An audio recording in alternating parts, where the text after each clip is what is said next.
Welcome to Topic 2 of our CTET Pedagogy series, where we dive into the fascinating realms of moral development and socialization. Building on the cognitive development theories we explored in Topic 1, we now turn our attention to how children develop their understanding of right and wrong, and how they learn to function as social beings within their cultural contexts. This topic is absolutely essential for teachers because understanding moral development helps us comprehend why children at different ages reason so differently about ethical dilemmas, and why they make the behavioral choices they do. We'll be studying Lawrence Kohlberg's groundbreaking theory of moral development, which gives us a structured way to understand the progression of moral reasoning from childhood through adulthood. We'll also examine the socialization process, how children learn the norms, values, and behaviors expected in their society. And we'll explore gender socialization specifically, understanding how societal expectations about masculinity and femininity are transmitted to children, often in ways that limit their potential. This knowledge will empower you to create more equitable classrooms, address behavioral issues more effectively, and consciously shape the moral and social development of your students in positive directions. Let's begin our exploration of moral development with Lawrence Kohlberg, one of the most influential psychologists in this field. Kohlberg was an American psychologist who built upon Jean Piaget's work on cognitive development but focused specifically on moral reasoning. His research method was innovative.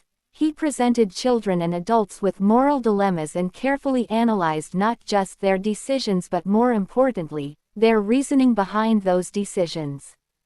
His most famous dilemma is the Heinz dilemma, where participants must decide whether a man should steal an expensive drug to save his dying wife when he cannot afford to buy it.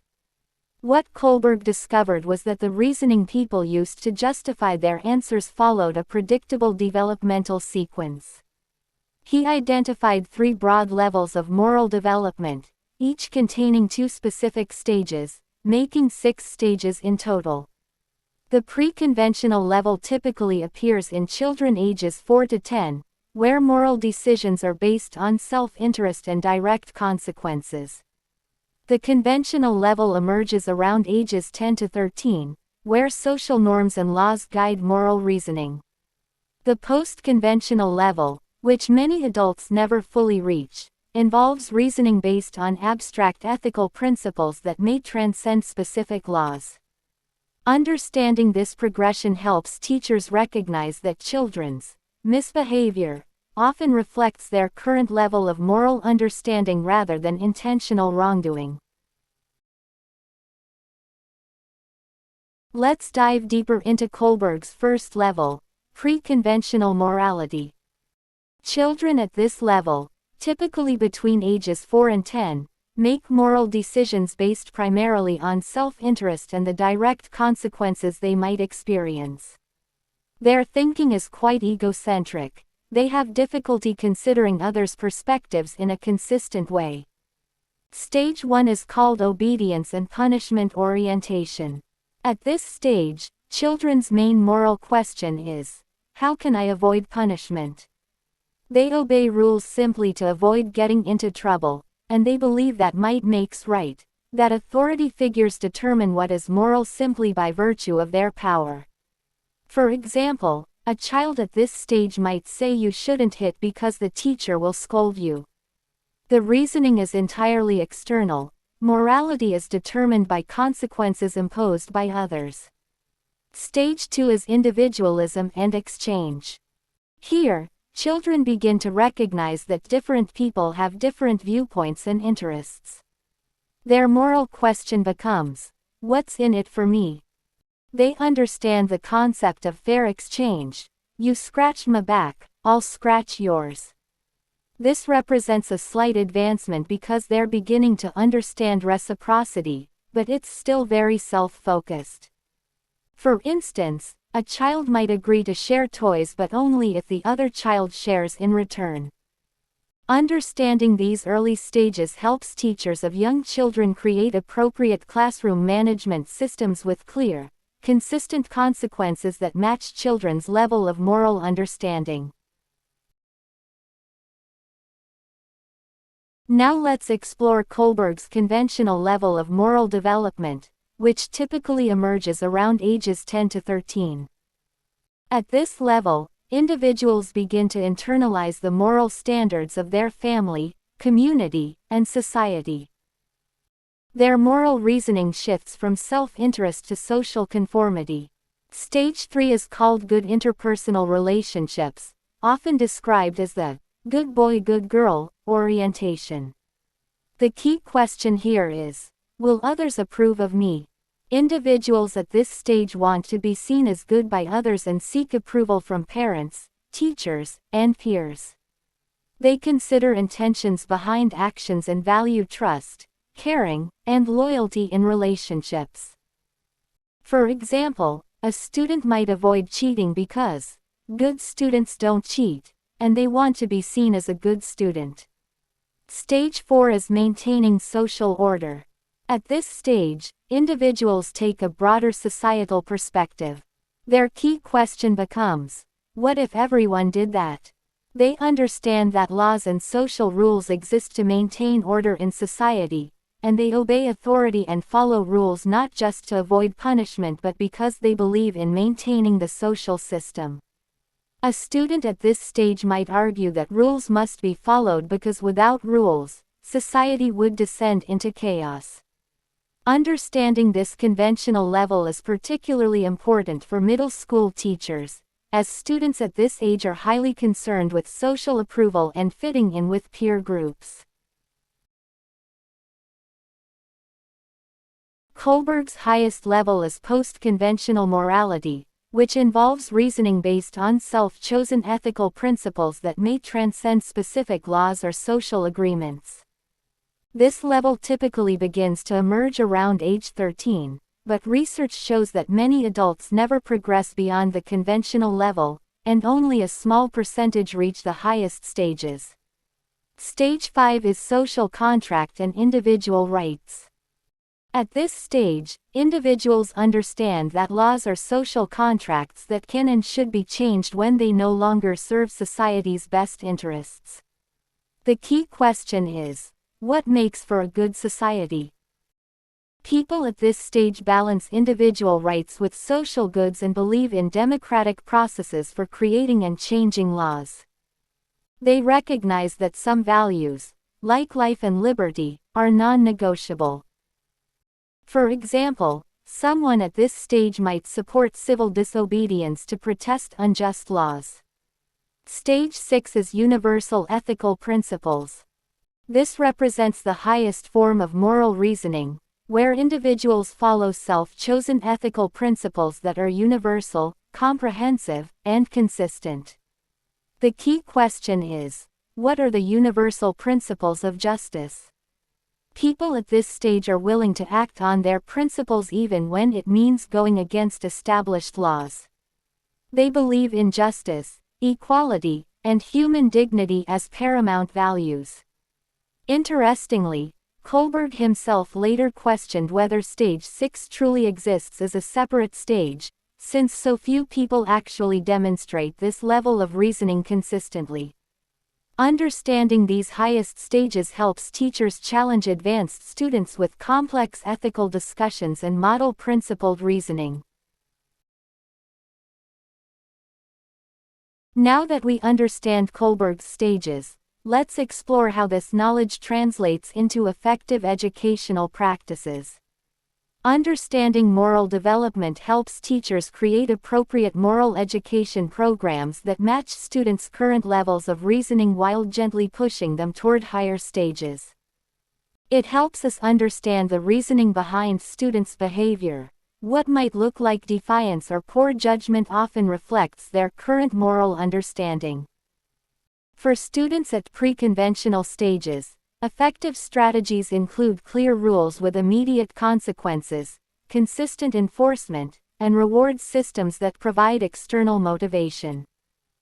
For conventional stage students, Group projects, peer modeling, and class discussions about social norms work well, and discipline can appeal to social expectations and group responsibility.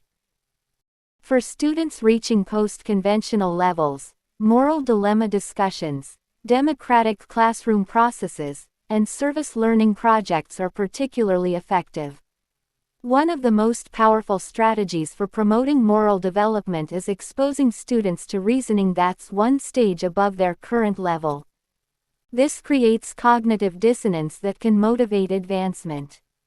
Teachers can also create just community classrooms where students participate in creating and enforcing rules, providing real-world experience with moral reasoning and democratic processes. Remember that moral development, like cognitive development, cannot be rushed, but teachers can create environments that naturally foster growth through discussion, modeling, and appropriate challenges. Let's now turn our attention to socialization, the process through which individuals learn the norms, values, behaviors, and social skills needed to function in their society. Socialization begins at birth and continues throughout our lives, though the most intensive socialization occurs in childhood. It's how we learn what's expected of us, how to interact with others, and how to navigate our social world. The primary agents of socialization in childhood are family, school, peers, and media. The family is usually the first and most influential agent, teaching children initial norms, values, and behaviors. Schools provide formal socialization through explicit teaching, but also powerful implicit socialization through what sociologists call the hidden curriculum, the unspoken lessons about social norms, expectations, and values. Peers become increasingly influential as children grow older, providing social comparison and enforcing group norms. Media, including television, books, and increasingly digital media, transmits cultural messages and provides role models.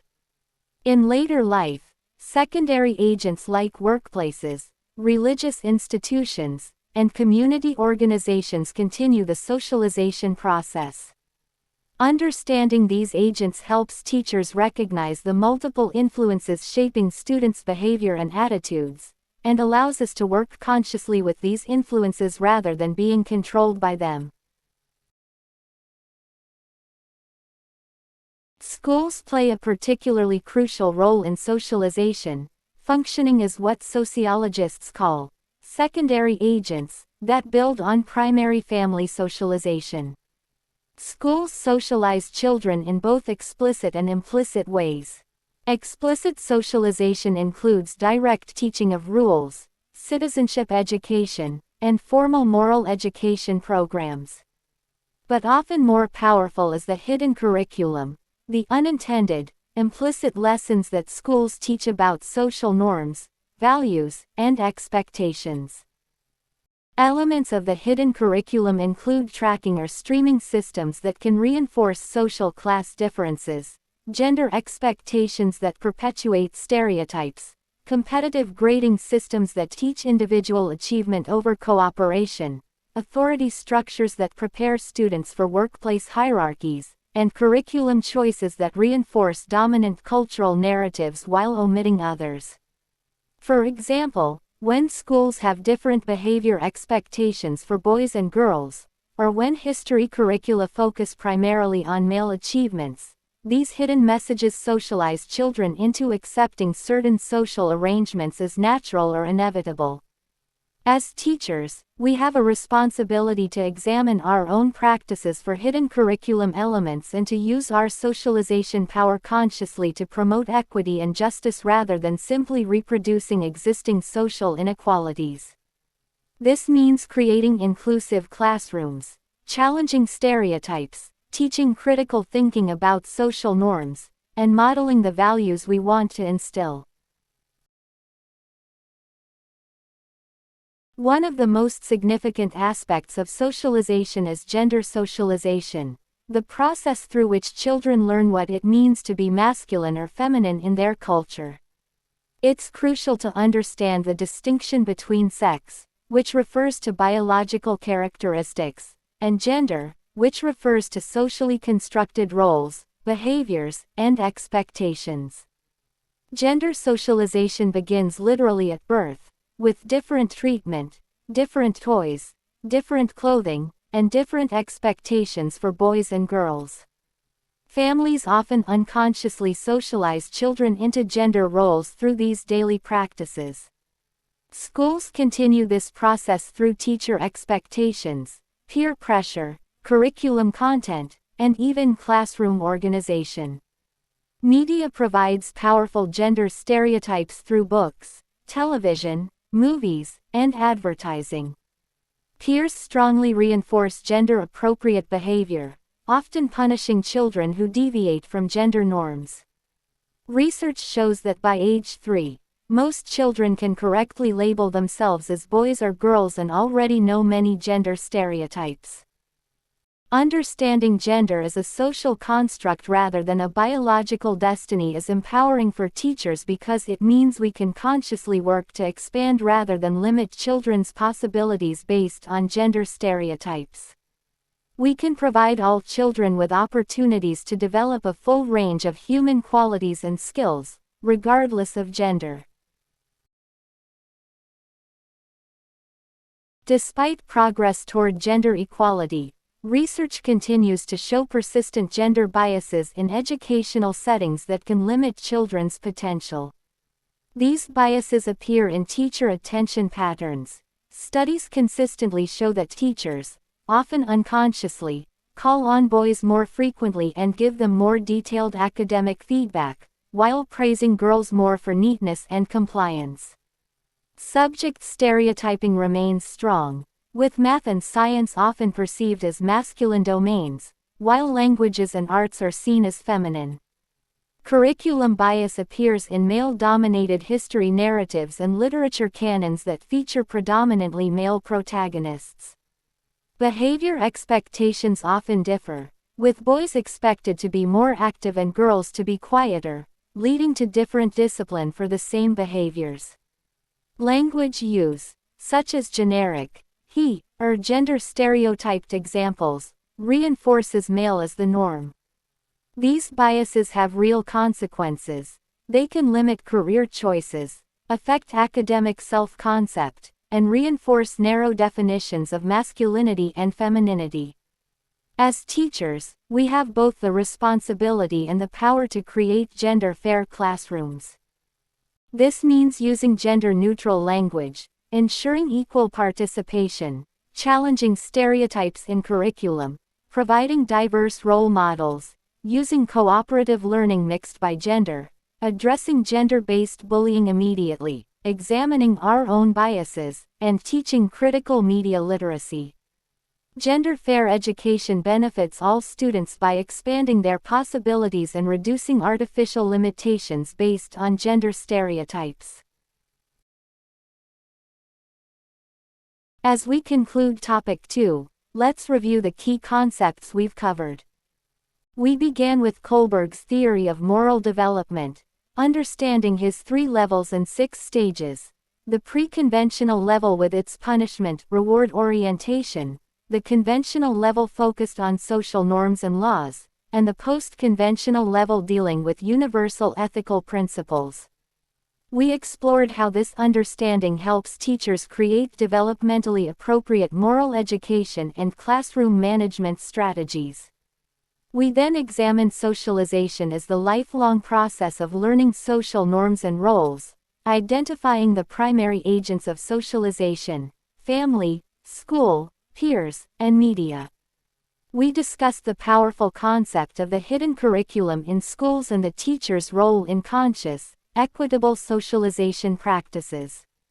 Finally, we focused on gender socialization, distinguishing between biological sex and socially constructed gender roles, identifying gender biases in educational settings, and developing strategies for gender-fair classrooms.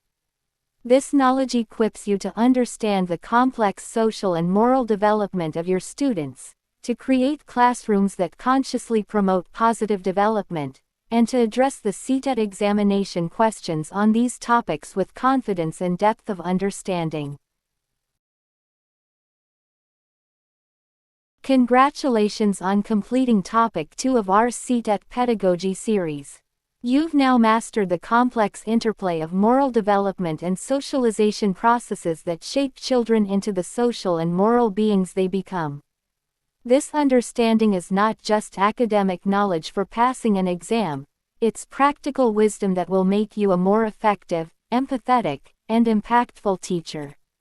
You now understand why children reason differently about right and wrong at different ages, how hidden socializing forces in schools shape students' identities and opportunities, and how to consciously create classroom environments that promote equity and justice. As Martin Luther King Jr. reminded us, true education involves both intelligence and character, and your understanding of moral development positions you to build both in your students. In our next topics, we'll continue building this comprehensive understanding of educational psychology with intelligence theories, learning processes, inclusive education, and teaching methodologies. Remember that each topic builds upon the previous ones, creating a solid foundation for your teaching practice and CTET success. Keep up the excellent work on your journey to becoming an exceptional educator who makes a real difference in children's lives.